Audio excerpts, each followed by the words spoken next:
Some Geisinger patients may be eligible for a settlement over a data breach. Today is Thursday, September 25th, and this is 570 News on the Go, brought to you in part by NorthCentralPA.com. Showers today with a high in the mid-70s. Penn Live reports some Geisinger health patients may be eligible for part of a settlement over the 2023 data breach. This week, a federal judge gave approval for the $5 million settlement. Max Vance, a former Nuance Communications employee, accessed the data of 1.2 million Geisinger patients 2 days after he was fired. The data included patient names, birth dates, addresses, and more. The breach occurred in November of 2023, but Geisinger patients were not notified until June of the following year. Participating class action lawsuit members will have two options: reimbursement of out-of-pocket losses of up to $5,000 or a cash payment. Geisinger and Nuance deny any wrongdoing or liability.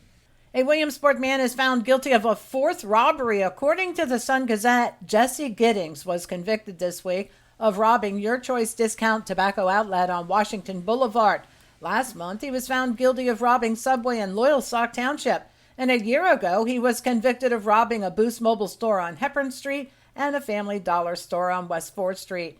Giddings was wearing an electronic monitoring device during each of the four robberies, and pings from the monitor placed him at those locations. All four armed robberies occurred in November of 2020. A man wanted on an active warrant out of Missouri is picked up in Williamsport following an incident involving a motorized bike. 58-year-old Jerome Middleton was stopped by state police for riding the motorized bike westbound in the eastbound lane of Washington Boulevard. On 3 occasions, he provided a fake name and birth date. It wasn't until he was fingerprinted that police discovered he had an active full extradition warrant out of Missouri. He's now jailed. Now that the closure of SCI Rockview and the Quahana Boot Camp is official, the Center County Commissioners have been discussing what's next for the Rockview staff and property. This week, the commissioners told StateCollege.com that the closure of the two prisons is expected to bring an estimated economic loss of more than $117 million in Center, Clearfield, and Clinton counties. Every employee at both prisons will be offered jobs within 67 miles. It was noted that for many, that may mean long commutes and household disruptions. When it comes to the Rockview complex, the Shapiro administration has not indicated any plans for the property.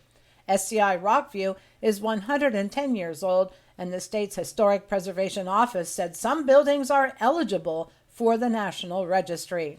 Angel Families United is holding a ceremony and candlelight vigil in Williamsport this evening as part of the National Day of Remembrance for homicide victims.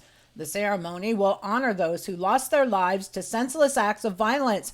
Speakers this year include family members of Ronald Daly Jr., who lost his life in a double homicide in January of 2024. That ceremony begins at 6 o'clock at Brandon Park, and during the candlelight vigil, the group will read all the victims' names. The funeral is today for the 3 slain police officers. Detective Sergeant Cody Becker, Mark Baker, and Isaiah Emmenheiser were fatally shot in an ambush last week in York County. They'll be remembered during a special service today at noon. That service will be live streamed on the YouTube page of the Living Word Community Church. The Elk Rut is here, and a new viewing area is in the works just outside the Parker Dam State Park in Clearfield County. There will be a viewing area of 250 acres. It's expected to be ready by 2027.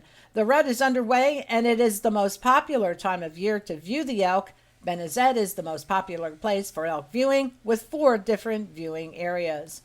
And Spotlight PA reports the Valley Forge Casino Resort has been fined $30,000. State regulators say a 13-year-old gained entry to the game floor and spent more than 6 hours on the slot machines. For the latest in news and events, head on over to NorthCentralPA.com. I'm Liz Brady, and you're up to date with 570 News on the Go.